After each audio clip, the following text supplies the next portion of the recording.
Extrait du livre Esprit, âme et corps. Un bref inventaire suffit à vous renseigner sur l'état de votre corps. Vous êtes bien conscient si votre taux d'adrénaline est en train de monter ou si vous êtes fatigué, si vous êtes en bonne santé ou si un rhume s'installe. Vous n'avez aucun effort à fournir pour le savoir car votre corps vous transmet en instantané toutes ces informations. De même, vous pouvez évaluer l'état de votre âme aisément et savoir comment vous vous portez intérieurement. Que vous vous sentiez heureux ou blessé, mentalement épuisé ou plein d'inspiration, vous savez même quand la peur ou la dépression rôde, car vous êtes toujours en contact avec votre âme. Par contre, vous ne pouvez pas avoir accès à votre esprit par des moyens terrestres. Jésus a déclaré « Ce qui est né de la chair est chair, et ce qui est né de l'esprit est esprit ». Jean 3:6.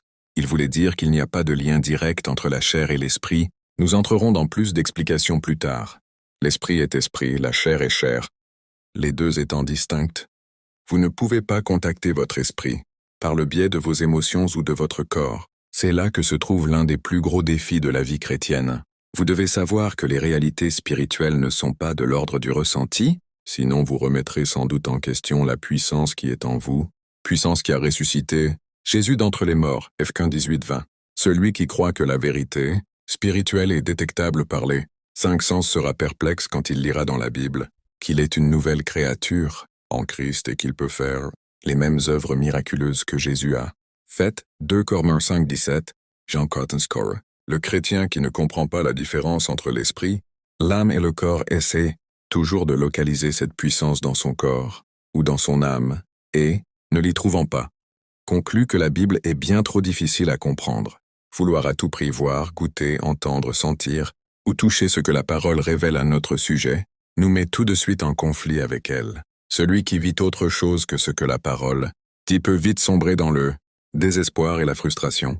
Et même Votre parole de l'Avent, jour 2, extrait du livre Esprit, âme et corps. Votre esprit a totalement changé lors de votre salut. Lorsque vous avez fait de Jésus-Christ votre Seigneur, votre esprit est passé par une mutation instantanée et complète. Votre corps et votre âme ont évidemment été touchés par ce qui s'est passé, mais pas entièrement transformés. En général, les chrétiens sont très déçus s'ils ne comprennent pas que cette transformation de leur esprit doit s'étendre à leur âme et à leur corps. Je pensais que j'allais devenir une personne toute nouvelle, que Jésus allait tout changer.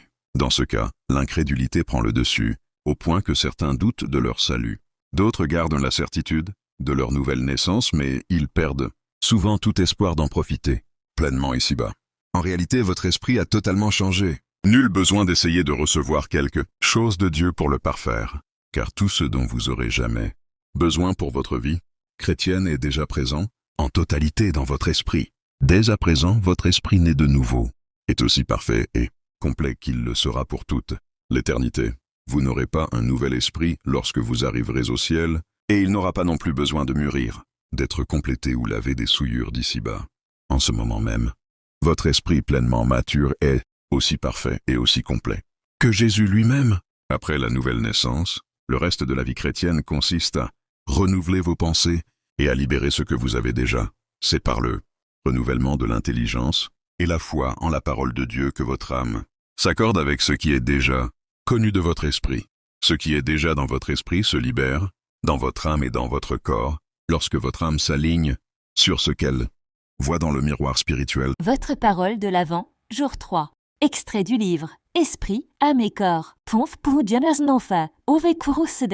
Beaucoup de chrétiens croient que Dieu peut tout faire, mais n'en voient que peu de manifestations dans leur vie. Après leur nouvelle naissance, ils savent qu'ils ont la liberté de s'approcher du Père et ils croient qu'il peut manifester sa puissance en réponse à leurs prières.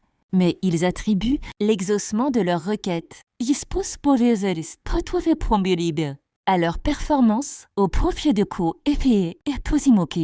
spirituel, leur vie sanctifiée, un langage châtié, l'entente dans les relations, l'étude régulière de la parole, la dîme versée, etc. Cette façon de voir court-circuite la puissance de Dieu parce que toute l'attention est portée sur ce qu'ils doivent faire au lieu de l'orienter vers ce que Christ a déjà fait. Ces chrétiens ne doutent pas de la capacité divine, mais plutôt de sa volonté à l'utiliser en leur faveur. Ils savent que la puissance de Dieu est là quelque part, mais s'imaginent devoir accomplir certaines choses pour l'obtenir. En vérité, Dieu a mis en vous en abondance sa puissance, son onction, sa victoire, sa joie et sa paix lorsque vous êtes nés de nouveau. Votre intelligence non renouvelée est le seul obstacle à la manifestation de ses bienfaits dans votre âme et dans votre corps. Ne cherchez plus ce que Dieu vous a donné dans les circonstances naturelles. Regardez plutôt dans son miroir